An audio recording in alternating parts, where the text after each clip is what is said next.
Welcome to Flattening the Curve, a podcast to disability advocates. Here, we knock down barriers, one story at a time. I'm your host, John Couchy. Let us begin.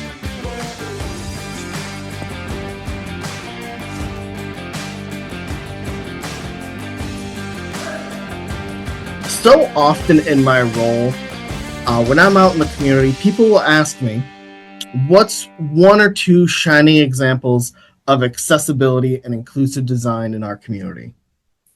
Well, today I'm going to be talking to one of those examples I most often give, and that is my friends over at the Gerald R. Ford International Airport.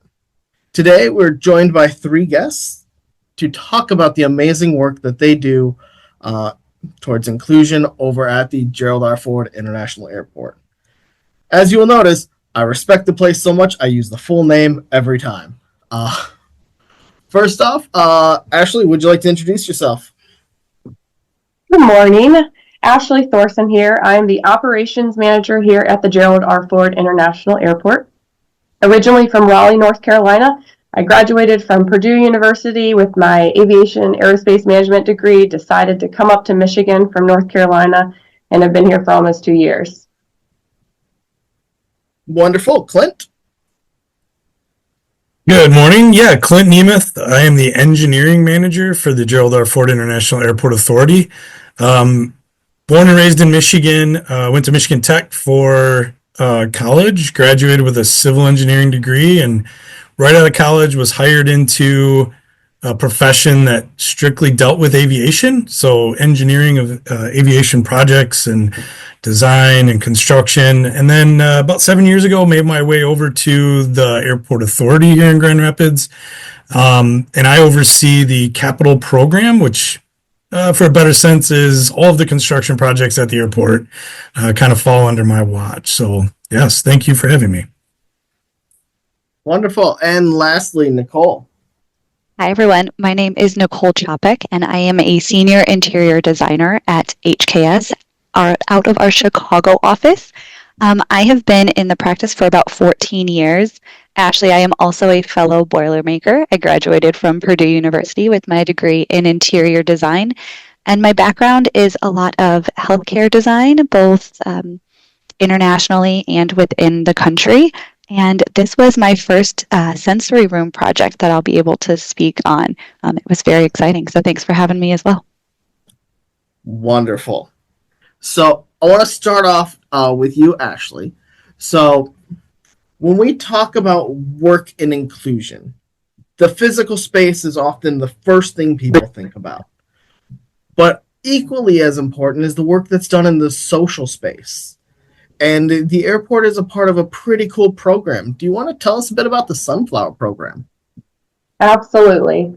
So the Sunflower program is very near and dear to my heart because personally it affected somebody in my family. So I had a cousin's son who was born and he had a deletion in one of his P15, 3, 14, all the things. He was born in 2019. He had several heart surgeries, several issues with him being deaf, nonverbal, tube feeding, and he has level 3 autism. I couldn't be home to help out, so I was trying to figure out a way to help out within my community to help my cousin. I saw her fighting for the services. I saw her, trying to get people to understand when she was in public, and I was trying to help her get the knowledge out because knowledge was power as we were starting to learn about inclusivity. And so on November, I think 6th in 2023, we adopted the Hidden Disability Sunflower program here at the Gerald R. Ford Airport, and as of today, over 300 employees have been trained on the program. It includes our staff and then our stakeholders. So the intent behind it is just to promote kindness and inclusivity when people are traveling through our airport, whether they have a hidden disability or whether they have an outward disability. And with this program, it ensures that individuals can easily get the assistance that they need without having to go out and explain themselves, correct? That is correct. So you don't have to explain anything when you're going through the experience with this program. Outward disabilities, obviously we see, hidden we may not. So we did adopt the program to ensure that our community members and our employees even who work here knew that our team was trained to help out and give a good experience as they were traveling. We also partner with the West Michigan Therapy Dogs. So with this program, there's a bright yellow and green lanyard that lets our team or people traveling know the people who we can kind of connect with and give that extra help to. Now, just on a personal side, like with my vision, I don't look like I have a disability when most people see me. Now, not a huge fan of the term hidden disability. I like the phrase non-apparent because I'm not hiding it. But so often I might need assistance, and people will look at me when I'm asking for assistance with an eyebrow raised of why is this guy asking me to read something, and feeling skeptical. And then I have to go through this whole process of explaining myself. And that's a huge stressor and a barrier to asking for the help that I need, because it can feel embarrassing. It can feel tedious. It can feel an invasion of my personal information to have to explain to everybody. And I think this program that you guys are a part of really helps increase that sense of welcoming in the airport. Well, thank you. That is the hope, right? We'll never ask, we'll never force, but we are always here to provide the help if needed. So if you are traveling through our airport, you can go to our information desk. It's manned by Experience Grand Rapids, and they have free lanyards, free buttons, bracelets, pins, whatever it may be, where you can feel that you can show that while you're traveling and not have to talk about it. And that too is great. So people have an option to wear it in the form that they most feel comfortable with. Absolutely. And at Experience Grand Rapids, in addition to our team, we're trained in something. The program gives us something called an invisible index. So it allows our staff, if say you do have a vision impairment and you come up and tell us that, we have an index we can go to that's very well written out, tells us how to respond, what questions to possibly ask to not be offensive, and make sure that we're giving you the need and attention to help you get to where you got to go. And so often that language piece, there's individuals' barriers can be a sensitive subject for a lot of people, and just the use of improper language can really impact a person. So the fact that you guys have taken that extra step to make sure that you're using the most appropriate language and being educated for staff all around just shows the intentionality behind the work that you guys do over at the Gerald R. Ford International Airport. I appreciate that. And just know that this program started in the UK at Gatwick Airport. So there's over 200 airports that have adopted this. There's buses, there's ferries, healthcare, even universities. So again, this is a worldwide program. So you're not just traveling into Grand Rapids, you're going to Dallas, you're going to Boston. These people also have this so that they can help on the end of your travel. Now, that's fascinating to hear that this is a program that's international, that can be found in various different venues, but it's not something that often gets advertised. Yeah, we need to, we can always be better, right? Always room for improvement. I'm working on right now some type of brochure handout to get to people to show our access for all here at Grand Rapids, and that's a project. It's in the infancy phases, but it's just one more thing to do. We have posters, we have signs, we push it on our social media, but word of mouth really is how it's gotten out. We just had a passenger travel through here the other day who had MS, and you can't see that. And as she was traveling, she got up to our ramp going to our concourse A and got tired, had to sit down. One of our staff members helped get her to her gate, and it was just because we had that training. So again, we are intentional and we do care about our community. So we do a good job, I feel like, with our team here of promoting that. Well, Ashley, is there anything else you wish to add about this program or any other efforts in that social space? No, again, I guess yes. Ask for help if you need it, and if you don't, please come use our free products that we do purchase for our community. The yellow and green sunflower is noticed by all here. Our TSA, everybody wants to give you the greatest experience out of Grand Rapids. So please come utilize our services that we've intentionally put out for you. And thank you for doing this blog. This is important. Thank you so much. Now, when we talk about an airport, it is kind of a gateway into our community. It is that place that welcomes people from all across the world, the state, the country. into our small pocket of space being the greater Grand Rapids area. And not only are they putting the social efforts in to make sure that the place is welcoming, they are also ensuring that the physical space is accessible and inclusive to all. Clint, do you mind talking a bit about the work that the airport has done on inclusive spaces? Yes, good morning again. Yeah, so we, we we are a guest first airport, and when we say guests, right, it's not just those that fly in and out of Grand Rapids, the passengers. It's also our staff. It's those people that call the airport home when they're at work, performing their day-to-day job. They're all guests. So whether that's a rental car employees or Experience Grand Rapids or our janitorial, they're all guests. And our mission is to make that experience the best it possibly can be. And some of the ways we can do that is through what we call universal design. So about 3 years ago, we led an effort to complete a study at the airport, helping us to identify areas of the airport or infrastructure changes that we could make to make our airport more inclusive, make it more accessible. And some of those projects are very easy, very low-hanging opportunities that we can complete relatively quick. And then others are pretty significant. They require a substantial investment. But as we move forward with new projects, we are able to take these recommendations from that study and implement them. So some of those that I'd like to highlight is our flooring, right? So we are, for the most part, terrazzo flooring, which is very easy to travel with people in wheelchairs, very low resistance. We don't have a lot of carpet. We made an effort to get rid of carpet. That was one of the reasons.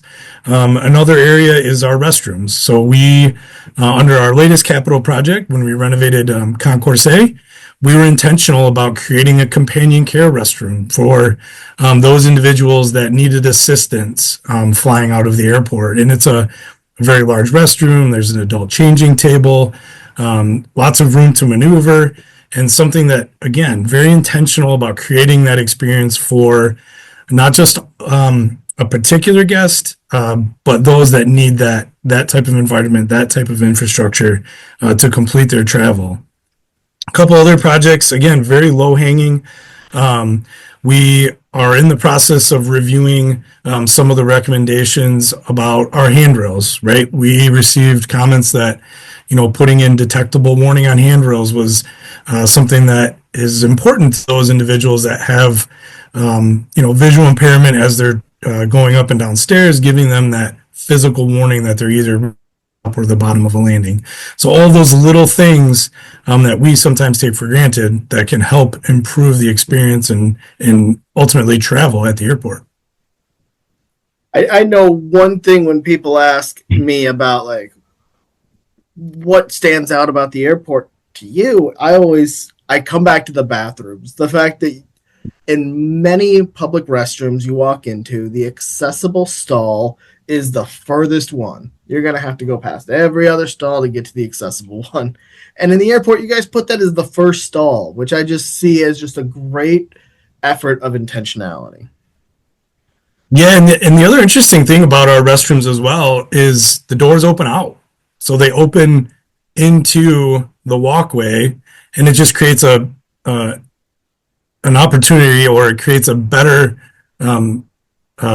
space to get you into that area instead of the door opening in, which restricts movement once you're inside. So again, those little things that make that experience better. And you're absolutely right. Very intentional on putting that oversized stall, the first one that you come to.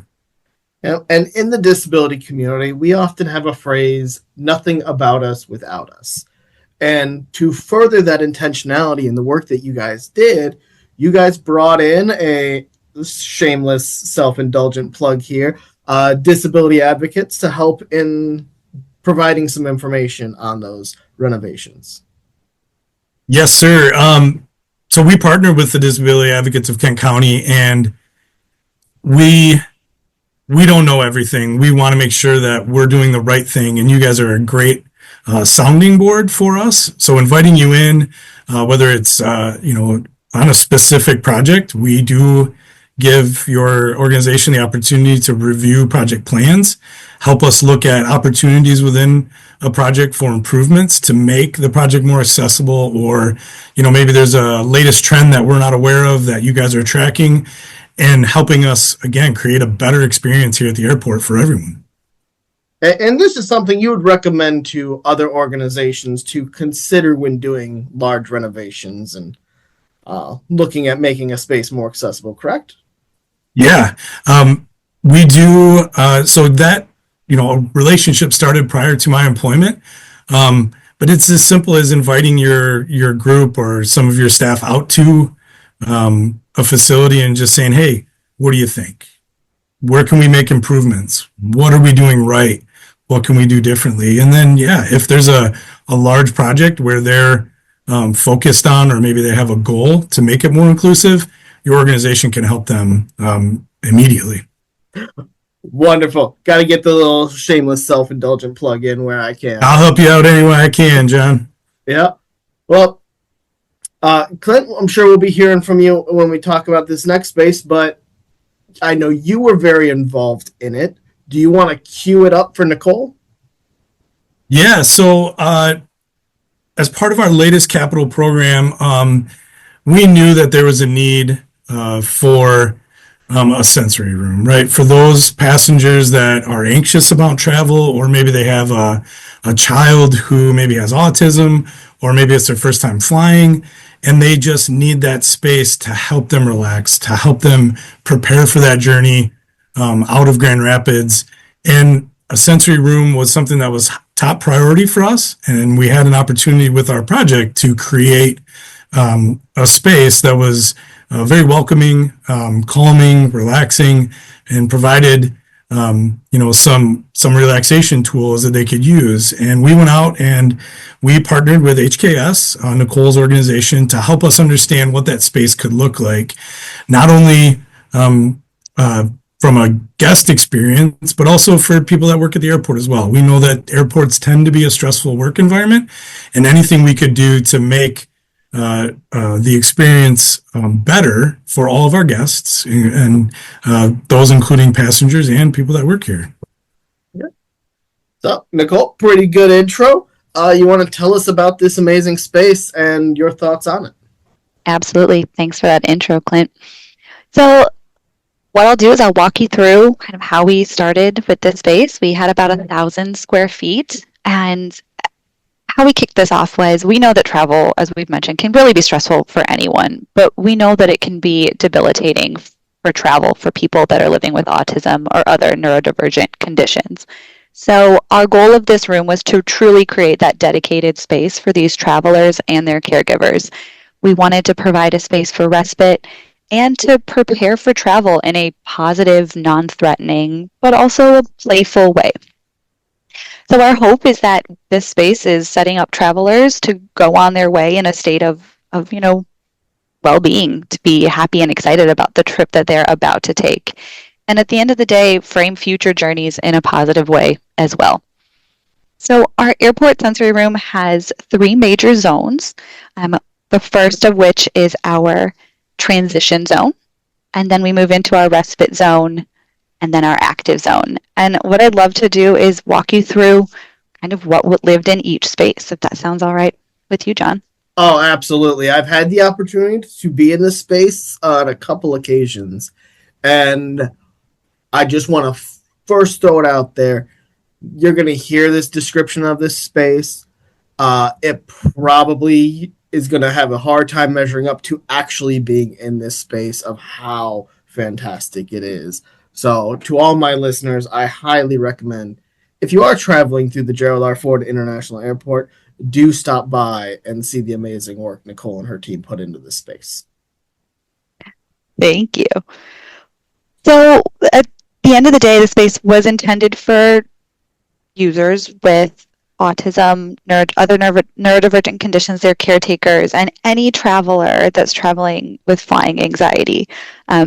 As Clint mentioned, we love that it's sort of also turned into a space that's truly used by anyone that walks through the airport who needs that space. So that was kind of a bonus for us and a lesson learned so far. We designed the space with a lot of research-based sensory features, including but not limited to lighting and sound control for the users within the space, offering both physical and digital interactions in the room. There's a lot of biophilic or natural design elements. We made sure that we had a few separated rooms. There's some different areas where you could go. We ensured that it was a sound dampening environment. Airports are not quiet spaces, so we made sure we did what we could from an architectural and design standpoint to make sure that it's much more quiet in that area. So to start with the transition zone, so to enter into the space, you can use the intercom to enter and let the GRR desk know that you'd like to use the space. They'll buzz you in.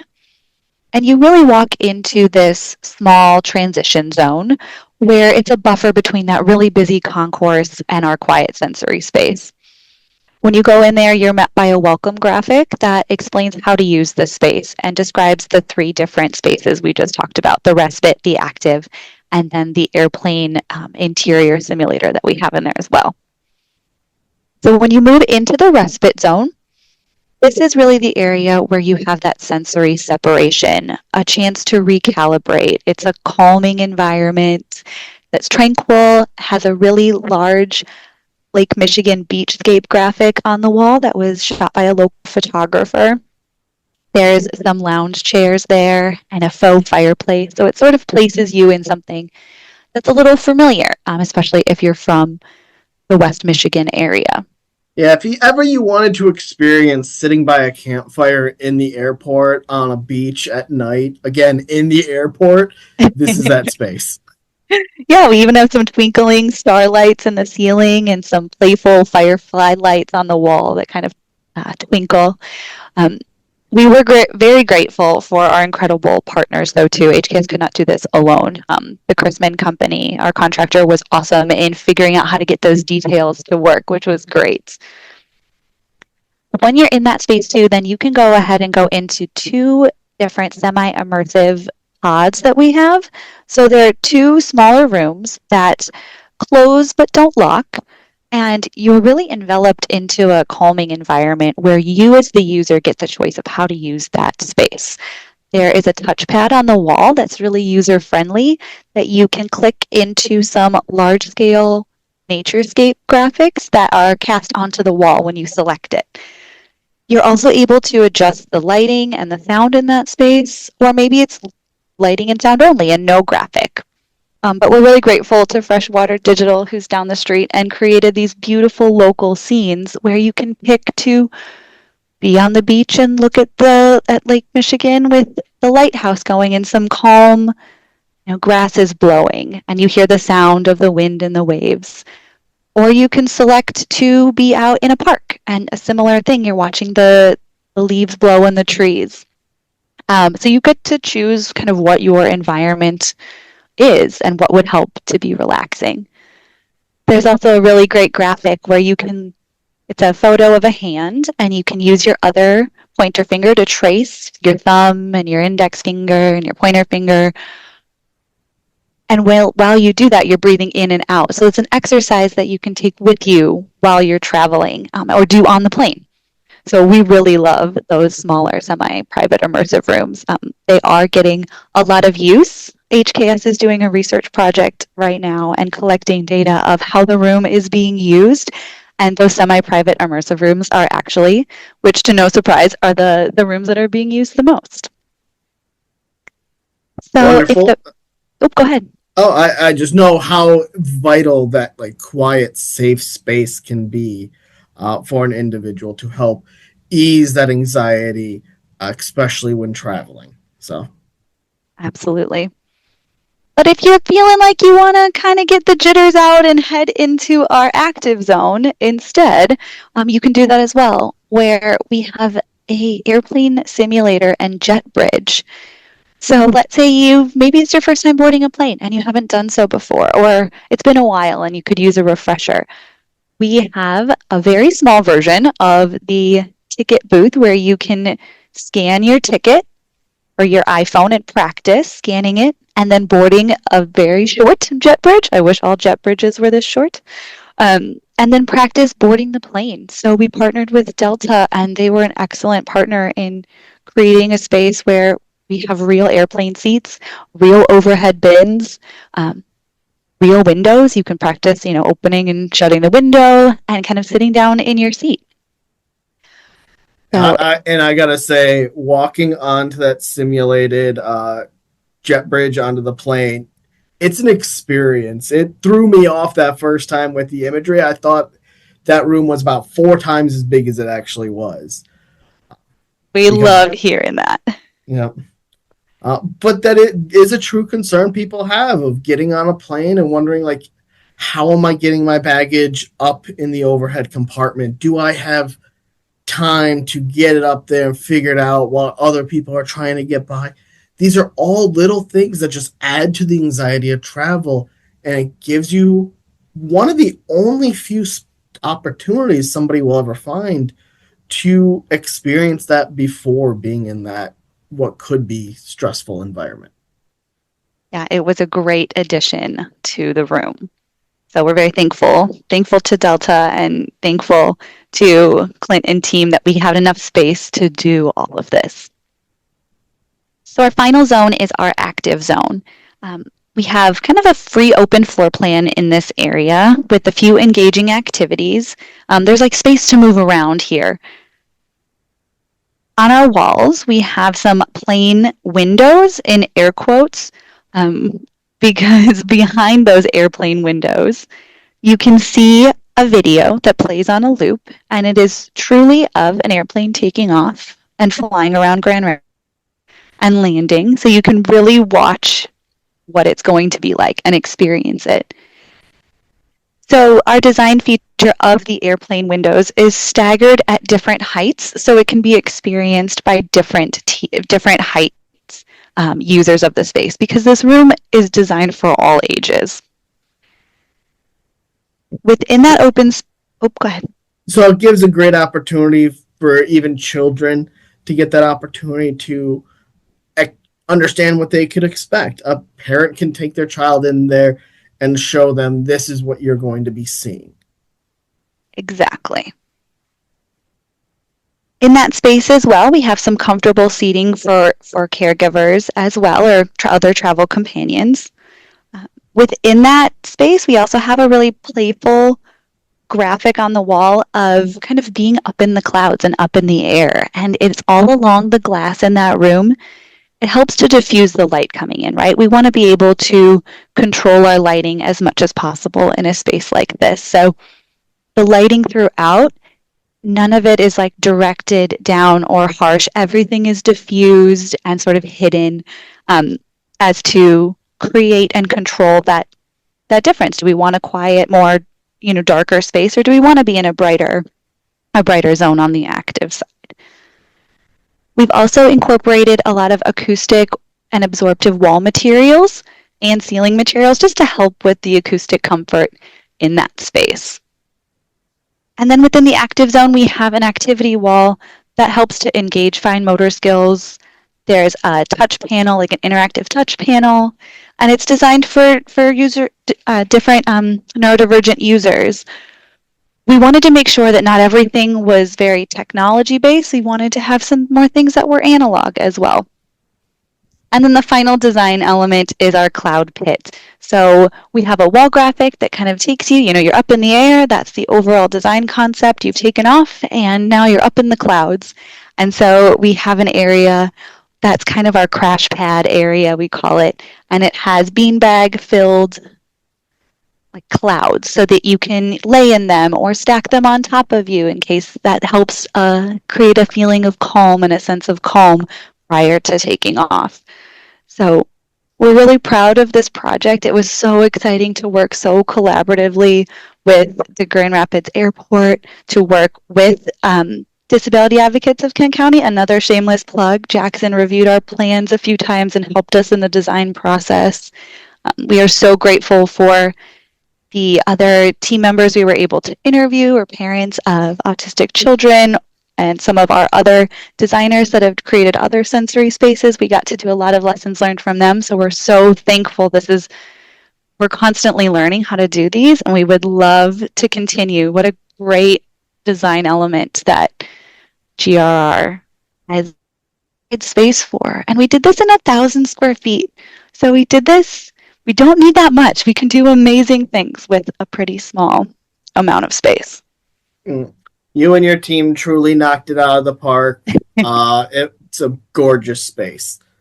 Thank you. We want the community to go use it. We're encouraging people, telling them about it. Go use that and let us know what you think. We always want to learn and make things better. So we're doing some data collection now, and we'll learn for the next one, but we love hearing the feedback about it.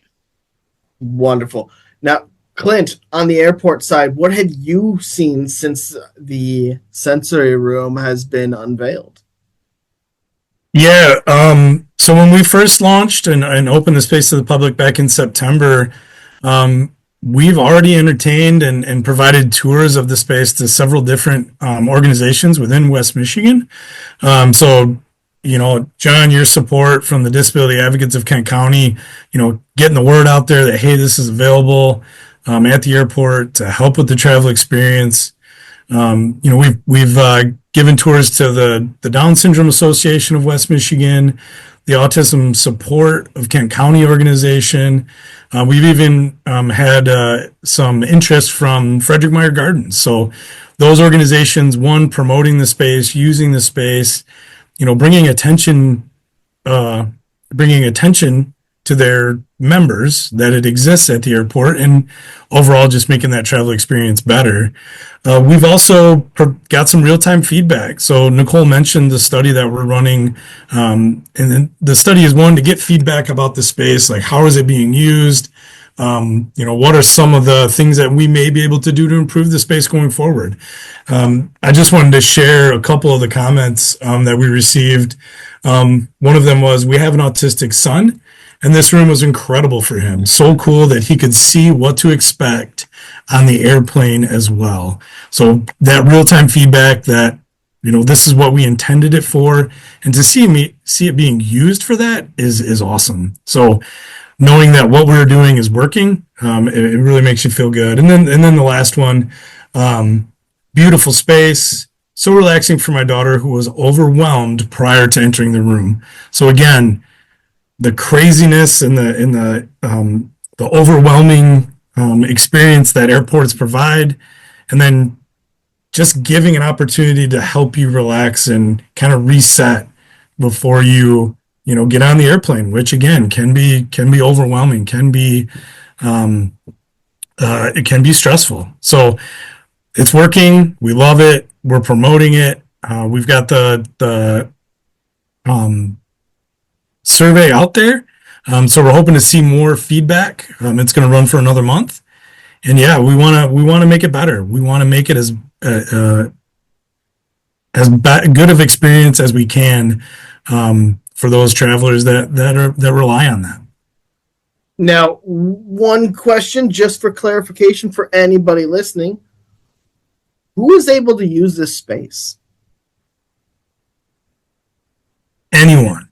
So we are not in a position, or nor do we want to be, to restrict anybody to go into the space, right? We're not saying you can't use it, but we also know that sometimes spaces like this can get abused. So what we do is we have an intercom system, so that certain hours of the day you press the button, it rings to Experience Grand Rapids, our information desk. They look on the video camera and they say, yep, somebody wants to get in. They push the button, door opens and allows them to get in and use the space. When the information desk is unmanned or closed or unstaffed, we have the door open. So again, we're not restricting access. We're not judging who can or cannot use the space, because everybody's different. Everybody may see a benefit in one way or another.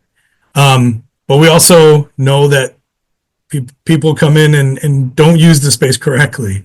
And we've seen some of that. It's very low, but we do monitor that. There is a camera in there. we can see what's going on in case there is abuse within the space. And to make sure that that space is being used for its intended purposes, it is that bit of respite. It's not a party lounge. It's a place for people to work out nerves, calm anxieties, get the breather that they might need to process all the stimuli going on in the airport. Absolutely. Yeah, it's not a lunchroom, right? It's not a place to go eat lunch. We have spaces for that. But yeah, it's getting used the way we want it to. It's the right investment, and we're very, very proud of the space. Well, I know for one, I am very proud to have the Gerald R. Ford International Airport in our backyard and a gateway into our community. And I'm always happy to sing your guys' praises. Before I let you guys go, is there anything else any of you want to add?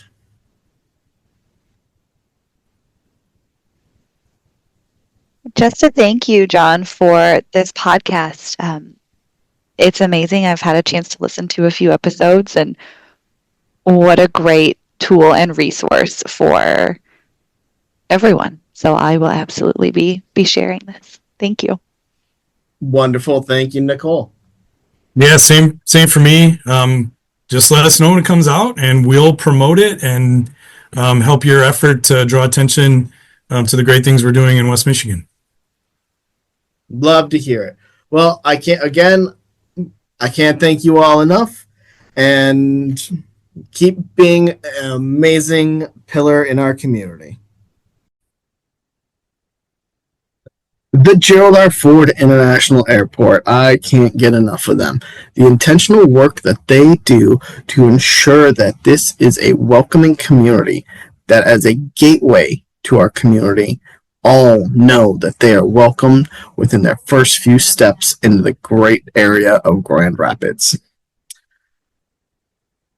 Well, in our next episode, we are going to be sitting down with the man who helped consult on a lot of the work that they did over at the Gerald R. Ford International Airport, the master of accessibility over here at Disability Advocates, the one who we count on when it comes to all of our ADA site reviews and working towards inclusive universal design, Mr. Jackson Botsford. You do not want to miss getting to hear from this well of knowledge. Thank you, and I will see you next time. Once again, this has been John Couchy with Flattening the Curve, a podcast brought to you by Disability Advocates. For more information on our organization, engage with us on social media and visit our website at dakc.us. Like and subscribe, hit that notification bell to be alerted when our next episode drops. And remember, you can't have inclusion without accessibility. So let's build a more inclusive world, one story at a time.